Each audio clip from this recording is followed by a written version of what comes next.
عثمان غازی اور مصطفیٰ اتاتürk دونوں شخصیت کے بیچ میں تقریباً 6 صدیوں کا فرق ہے۔ عثمان غازی وہ ہیں جس نے عثمانیہ سلطنت جیسی ایک عظیم ریاست کا آغاز کیا، اور مصطفیٰ اتاتürk وہ ہیں جس نے اس عظیم سلطنت کا خاتمہ کرنے میں اور عثمانیہ سلطنت کی سرحدوں کو سکوڑنے میں کوئی کسر نہیں چھوڑی۔ کسی بھی اچھی یا عظیم چیز کو بنانے میں وقت لگتا ہے، اور اگر اس کو برباد کرنا ہو تو کچھ لمحے ہی کافی ہوتے ہیں۔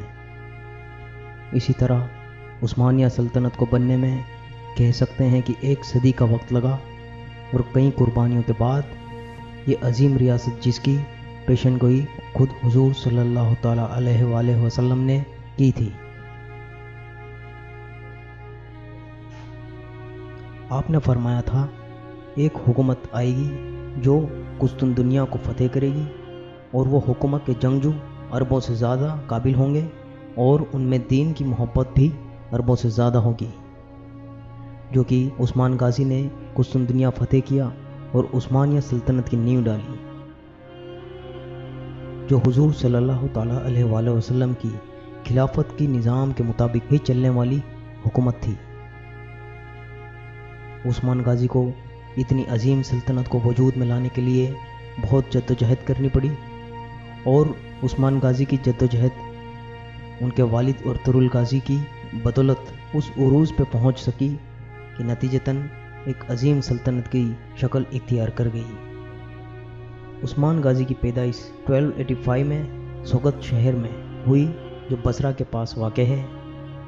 عثمان غازی ارطغرل غازی کے 3 بیٹوں میں سے ایک تھے، اور ان کی والدہ کا نام حلیمہ خاتون تھا۔ عثمان غازی جب کئی قبیلے کے سردار بنے تب وہ محض 23 سال کے تھے۔ تب تک ارطغرل غازی کا انتقال ہو چکا تھا، اور عثمان غازی اگلے 27 سال تک قبیلے کے سردار رہے۔ قبیلے کے سردار بننے کے بعد عثمان غازی نے سارے ترکمان قبیلوں کو اکٹھا کیا، اور علادین کی قبد اول جو سلجوق سلطان تھے ان کے ساتھ مل کر بیزنٹائنز کے خلاف جنگیں لڑیں۔ علادین کی جلا وطنی کے بعد جب سلجوق سلطان کا کوئی حکمران نہیں رہا، تب عثمان غازی نے سلطنت عثمانیہ کی تاریخ کو نشان زد کرتے ہوئے 1299 میں سلجوق سلطنت کو اپنے اختیار میں لے لیا۔ عثمان غازی نے اپنے بھائیوں، بیٹوں اور قریبی حامیوں کے ساتھ مل کر علاقے میں باقی بیزنٹائنز کے خلاف اپنی مہم جاری رکھی۔ انہوں نے مقامی حکمرانوں کو ہتھیار ڈالنے پر مجبور کرنے والے بیزنٹائن کے راستوں کو بند کروا دیا۔ 1320 کے بعد وہ بیمار ہو گئے، لہٰذا ان کے بیٹوں نے جنگ جاری رکھی اور بیزنٹائن کے کئی شہروں پر اپنا قبضہ کر لیا۔ عثمان غازی گود کی بیماری سے 68 برس کی عمر میں انتقال فرما گئے، جس کے بعد انہیں بصرہ میں دفن کیا گیا۔ اپنی حکمرانی کے دوران انہوں نے مال خاتون سے شادی کی۔ اس شادی سے عثمان غازی کا ایک بیٹا تھا جس کا نام اورحان غازی تھا، جو عثمان غازی کے بعد اگلا سلطان بنا۔ مال خاتون کے بعد انہوں نے بالا خاتون سے شادی کی، جن سے ایک اور بیٹا علادین پیدا ہوا، جو بڑے ہونے کے بعد عظیم وزیر سلطنت سے نوازا گیا۔ عثمان غازی کے 8 بیٹے اور ایک بیٹی تھی۔ عثمان غازی عاشق رسول ہونے کے ساتھ ساتھ پیر طریقت میں بھی ماننے والی شخصیت تھی، جنہوں نے ایک مرتبہ ایک خواب دیکھا کہ ان کے پیر و مرشد کے سینے سے ایک چاند نکلا جو ان کے سر پر آ کر ٹھہر گیا۔ اس کے بعد ان کے قدموں سے ایک چنار کا پیڑ نکلا جو دیکھتے ہی دیکھتے نہ صرف بڑا ہوا بلکہ اس کی عظیم شاخوں نے دنیا کی ایک بہت بڑے حصے کو اپنے اندر سما لیا، اور اس کی کوکھ سے انہوں نے 4 دریاؤں اور 4 پہاڑوں کو بھی نکلتے دیکھا۔ اس خواب سے بیدار ہونے کے بعد یہ خواب انہوں نے اپنے پیر و مرشد کو بیان کیا۔ تب ان کے پیر و مرشد نے فرمایا، مبارک ہو، اللہ نے تمہیں اور تمہاری اولادوں کو اپنے دین کے لیے چن لیا ہے، جس کے نتیجتاً عثمانیہ سلطنت جیسی ایک عظیم سلطنت وجود میں آئی، جس نے تقریباً 600 سال اپنی حکمرانی برقرار رکھی۔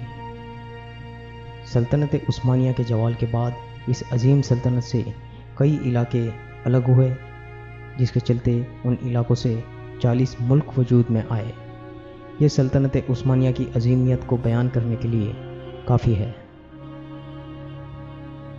لیکن ہم بات کریں کہ اتنی عظیم سلطنت کا دور کیوں ختم ہوا اور کیسے ہوا، تو پتہ چلتا ہے کہ پہلی جنگ عظیم کے بعد ترکی میں ایک عجیب سے نام والا شخص نمودار ہوتا ہے جس کا نام ہے مصطفیٰ اتاترک۔ آخر اتاترک کون تھا اور اس کی میراث کیا تھی؟ اتاترک سال 1881 میں سالونیکا میں پیدا ہوا، جو موجودہ دور میں یونان کے نام سے جانا جاتا ہے۔ اتاترک سلطنت عثمانیہ کا ایک جانباز فوجی افسر تھا کہ 98 اور 1922 کے درمیان سلطنت عثمانیہ کے آہستہ دردناک انجام کے باعث اسے ایک بیمار سلطنت کی طرح دیکھا جانے لگا۔ جرمنی کا ساتھ دینے اور پہلے جنگی عظیم ہارنے کے بعد اتحادیوں کے ہاتھوں اس سلطنت کے ٹکڑے ٹکڑے کر دیے گئے، جس کے چلتے اتاترک نے اتحادیوں کے ساتھ مل کر متحد قوتوں کے خلاف قوم پرست تحریک کی سربراہی کی، جو کہ بعد میں ترک جنگ آزادی کی شکل اختیار کر گئی۔ ان متحد قوتوں کی ترکوں کے آگے شکست کے بعد جدید جمہوریت کی سرحدوں کا تعین کیا گیا۔ اتاترک نے ترکی کے پہلے صدر کا منصب سنبھالنے کے ساتھ ہی ترکی کو جدید مغربی ریاست بنانے کی کوششیں شروع کر دیں۔ یہ کام کو انجام دینے کے لیے اتاترک نے سب سے پہلے تو اس نے ایسی اصلاحات کا نفاذ کیا جس سے ترکوں کا طرز زندگی یکسر تبدیل ہو کر رہ گیا۔ اس کی اصلاحات کا بنیادی نظریہ، جو آج ہم کمالزم یا اتاترکزم کے نام سے جانتے ہیں، جو 6 حصوں پر مشتمل تھا: جمہور پسندی، قوم پرستی، عوامیت پسندی، نظریہ حکمرانی، لادینیت اور انقلاب۔ اتاترک نے سلطنت کے مضحک خیز انجام کا جزوی ذمہ دار وہاں کی مذہبی قیادت کو ٹھہرایا، اور اس لیے اس نے ہر وہ کام کیا جو نئے ترک جمہوریہ کو مذہب سے دور رکھ سکے۔ اس کی وجہ یہ تھی کہ سلطنت عثمانیہ کے سلطان خود کو خلیفہ کہلواتے تھے، اور اس لیے ان کی ریاست کے اصول اسلامی طرز حکومت سے متاثر تھے۔ اتاترک نے خلافت اور بادشاہت کو ختم کر کے ان کی جگہ انتخابی نظام کا تعارف کرایا۔ مذہبی عدالتیں اور مدرسے بند کروا دیے گئے اور عربی زبان میں اذان پر پابندی لگا دی گئی۔ اسکول کے نصاب تبدیل کر کے انہیں نئے نظریے سے ہموار کیا گیا اور نئی جامعہ کو قائم عمل میں لایا گیا۔ اتاترک نئی جمہوریت کو مغرب کی طرز پر ڈھالنا چاہتے تھے۔ اس نے اسلامی کیلنڈر کا استعمال بھی ترک کر دیا اور اس کی جگہ شمس کیلنڈر نے لے لی۔ ساتھ ہی جمعے کی چھٹی ترک کر کے اتوار کی چھٹی کا دن قرار دیا۔ اس کے بعد ترکی نے بین الاقوامی پیمانوں کے تحت کام کا طریقہ اختیار کر لیا۔ اس کے علاوہ مغربی ٹوپی کی حمایت میں ترک ٹوپی پر پابندی عائد کر دی گئی اور ترک شہریوں کو مغربی لباس اختیار کرنے کو کہا گیا، جبکہ پردہ کرنے والی عورتوں کی حوصلہ شکنی کی گئی۔ تاہم عورتوں کو یہ احساس کرایا گیا کہ اب انہیں مردوں کے برابر کے حقوق حاصل ہیں، صرف ایک اہم چیز کو چھوڑ کر، اور وہ یہ تھی کہ عورت ووٹ نہیں کر سکتی تھی۔ لیکن 1930 میں خواتین کو یہ حق بھی دے دیا گیا، جبکہ اس دور میں اکثر مغرب ممالک ترکی سے پیچھے رہ گئے۔ اتاترک کی قوم پرستی پروگرام کا ایک اہم حصہ لسانی اصلاح تھا۔ اس نے ترکی کو عرب اور مسلم دنیا سے دور کرنے کے لیے بڑے پیمانے پر تبدیلیاں کی۔ لاطینی رسوم الخط میں نئے حروف بنائے گئے اور وہ لفظ جن کا تعلق ترک زبان سے نہیں تھا ان کو ہٹا دیا گیا، جس میں کافی مشکل ہوئی کیونکہ اس وقت رائج ترک زبان میں عربی اور فارسی الفاظ بکثرت شامل تھے، جبکہ 1920 میں رائج ترک زبان کی لکھائی میں 80% عربی، فارسی اور فرانسیسی الفاظ شامل تھے، مگر 1980 تک ان کا تناسب 10% تک رہ گیا۔ اتاترک کے سخت اصلاحات کے باوجود ترکی کی تعلیمات اور ذرائع خواندگی میں گرا قدر اضافہ ہوا۔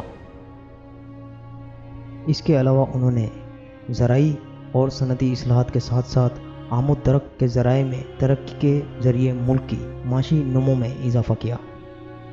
اتاترک کو یقین تھا کہ قوم پرست نظریہ